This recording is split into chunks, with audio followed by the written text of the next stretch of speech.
पहुंचाएगा आप तक हर खबर।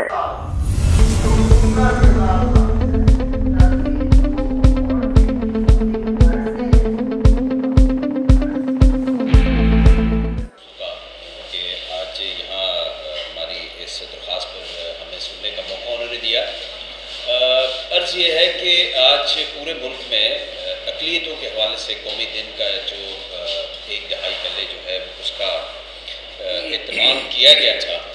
पाकिस्तान पीपल्स पार्टी की गवर्नमेंट ने, जब आसिफ अली ज़रदारी साहब प्रेसिडेंट थे और गिलानी साहब प्राइम मिनिस्टर थे, शहीद शहबाज भट्टी की ये एक सोच थी, विजन था कि वो पॉलिसी एक तकरीर जिसमें कायद-ए-आज़म साहब ने ये फरमाया था, जिसमें उन्होंने बताया था, जिसमें एक गाइडलाइन उन्होंने दी थी कि पाकिस्तान कैसा होगा, वो क्या बुनियादी होगी, जहाँ पर यहाँ पर रहने वाले तमाम शहरी जो मुख्तलिफ मज़ाहिब से ताल्लुक़ रखते हैं वो किस तरीके से यहाँ पर ज़िंदगी गुजार सकेंगे।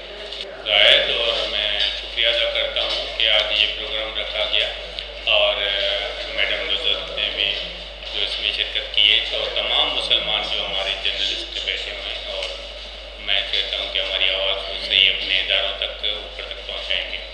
मैं फेडरल गवर्नमेंट की कमीशन का भी हिस्सा हूँ, लेकिन मैं शुरू से बात करता हूँ जो नाबराबरी है, जो गलत रवैये हैं या गलत कानून है या डिस्क्रिमिनेशन है, वो रिलीजन बेस हो या जेंडर बेस हो या कोई भी हो, वो गलत है।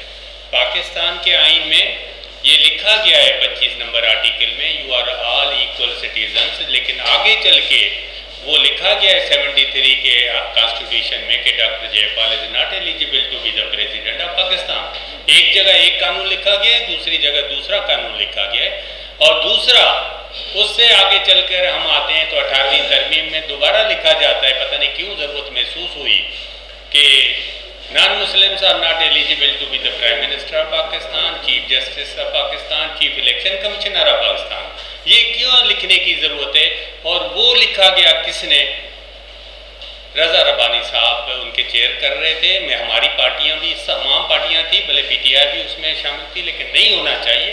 रॉन्ग इज़ रॉन्ग, कोई भी करता है। कल पीटीआई कोई ऐसा लॉ बनाएगी जो डॉक्टर जयपाल के खिलाफ होगा तो मैं उसके खिलाफ प्रोटेस्ट करूंगा, क्योंकि मैं जो सियासत करता हूं वो अपने हक के लिए करता हूं और किसी के लिए नहीं करता हूं। इसका मकसद क्या था? बहुत शुक्रिया जी। देखिए, आज 11 अगस्त है और आज का दिन जो है वो अक़लियतों के कौमी दिन के तौर पर मनाया जाता है। ये तकरीबन उस वक्त की बात है जब सदर आसिफ अली ज़रदारी साहब यहाँ पर सदर ममलकत थे और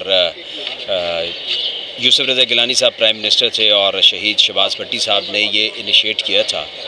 इसका बुनियादी तौर पर मकसद ये था कि कायद-ए-आज़म साहब की वो स्पीच जो एक बड़ी तारीख़ी मकाम रखती है, 11 अगस्त 1947 में पाकिस्तान की एक पॉलिसी साज स्पीच थी कायद-ए-आज़म साहब की, जिसमें उन्होंने ये फरमाया था कि यहाँ पर बसने वाले जितने भी शहरी हैं वो चाहे किसी भी मज़हब से ताल्लुक़ रखते हैं, उनको उनकी इबादतगाह में जाने से कोई नहीं रोक सकता और रियासत का मज़हब से कोई ताल्लुक़ नहीं होगा।